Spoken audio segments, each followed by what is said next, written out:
Welcome and welcome back, everybody, to the OK Grognard Show. Today is Wednesday, September 11th, 2024.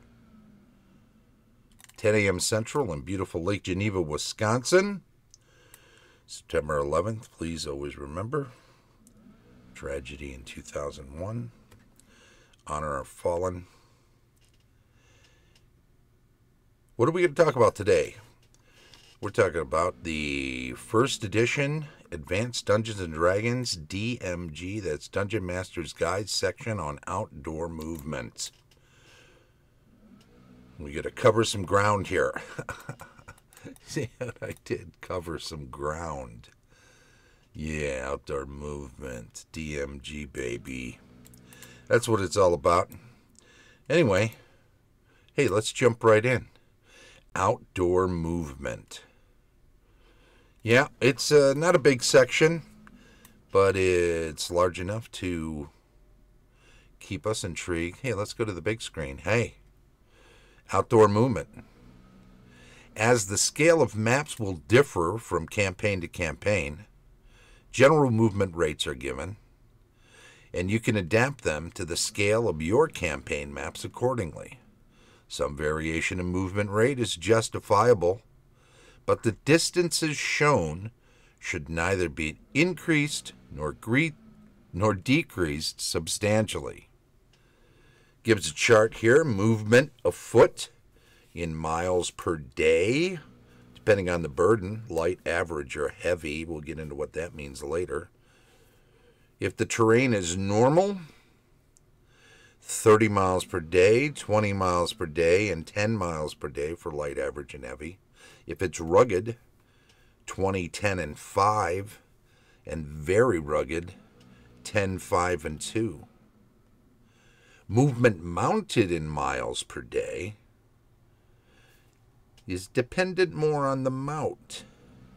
Light, medium, heavy, draft, if you're in a cart or a wagon, but note the asterisk.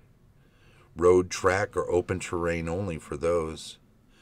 In this case, if the terrain is normal, on a light mount, 60 miles per day, medium, 40 miles per day, heavy, 30, also on the draft, 30 miles per day, cart or wagon, just 25 miles per day, and again, requires a road, track, or an open terrain only. If the terrain is rugged, 25, 20, 15, 15, 15, and 10. So it is reduced substantially with a light mount to less than half. Half if it's a medium, heavier draft horse, for instance. Less than half with a cart, and even worse with a wagon. Carts can be two-wheeled, so you've got less stuff you got to deal with, and they're generally carrying lighter loads. Notice in very rugged terrain, with mounts light, medium, heavy, and draft, it's all 5 miles per day. You're picking your way through rocky terrain there, very rugged terrain. What does a light burden mean in that movement afoot in miles per day chart above? Light burden assumes an average man traveling with no more than 25 pounds of additional weight in food, weapons, or other equipment. So, just one bipedal person, no more than 25 pounds. That's American, that's not UK buckos in your pocket, of additional weight beyond their own personal weight in food, weapons, or other equipment. I have to believe that all of this assumes a fairly athletic adventurer type. If somebody wishes to burden themselves with something, some background or some character traits that make them very non-athletic, or if they are perhaps physically not up to the task of just general travel for endurance reasons or whatever, then yeah, you're going to want to adjust those numbers above. The average burden assumes an average man traveling with from 26 to 60 pounds of gear of all sorts. So you get quite a range there. If you're 1 pound down or 1 pound up from the extremes, you're either light or heavy. So, you got to have ranges and you got to have cutoffs and you got to have numbers. Now, you could make it a sliding scale and make those miles a range as well and have them be more particular to the load, the burden being carried. But, at some point, do you want to do a bunch of bookkeeping? Hey, let's have a check what it says about heavy burden. It assumes an average man with more than 60 pounds of gear, but less than 90 pounds. Adjust all weight assumptions by strength and race factors, says the man himself. When it comes to all of this, those are things to consider.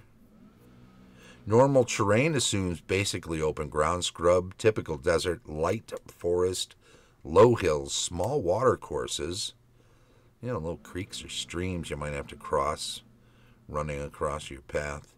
With respect to vehicular movement, it assumes roadways through such terrain or smooth fields and fords at creeks and streams.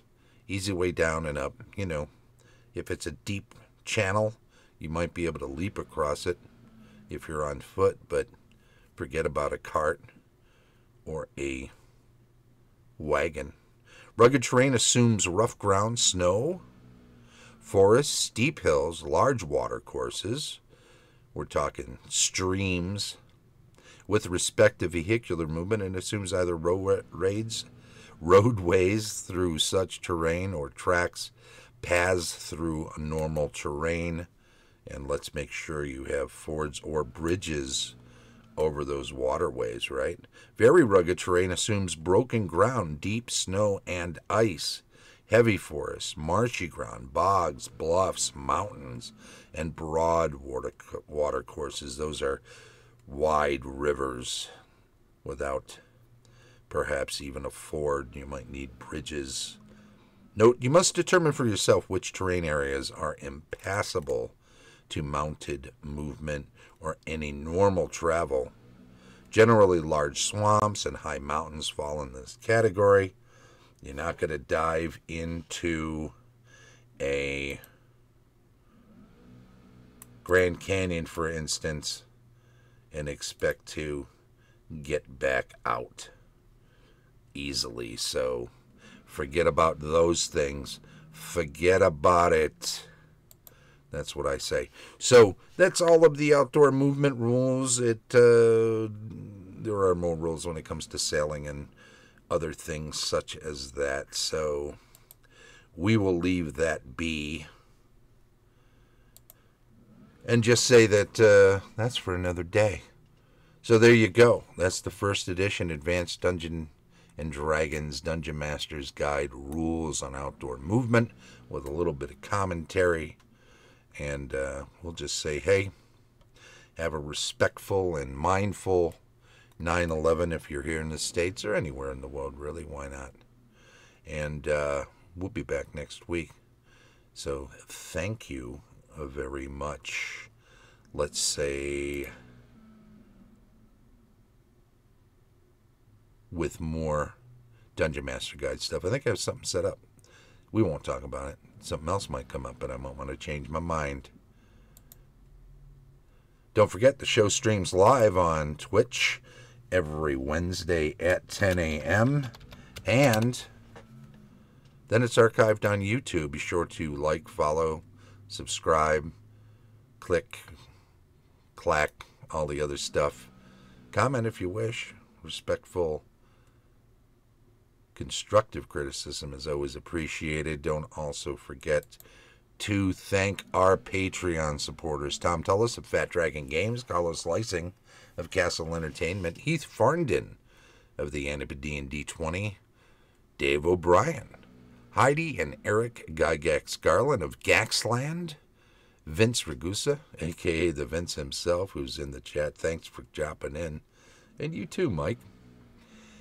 Unauthorized User, and as always, Shane Bradley, DM Extraordinaire. You know, this has been the OK Grognard Show from beautiful Lake Geneva, Wisconsin. Enjoy the weather. We're getting a little extra summer this week and next week, so take advantage of it. Thank you, and bye-bye.